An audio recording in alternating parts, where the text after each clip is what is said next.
In front of me is Nubia Red Magic Astra gaming tablet, and today I would like to show you how you can set up screen lock.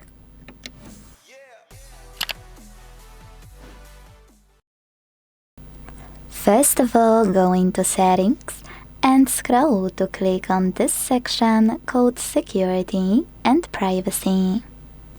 Now scroll again, this time to tap on device unlock and tap on screen lock right away. Finally, you can pick one of those login methods: pattern, PIN or complex password. Tap on the best one for you and create it.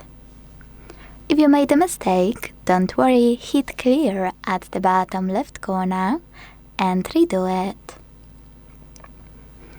Then choose next at the bottom right one.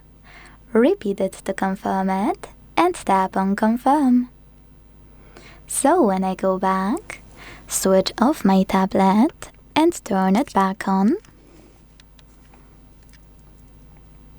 icons that pattern is required. Thanks so much for watching. If you enjoyed this video, leave a like, comment and subscribe. Bye!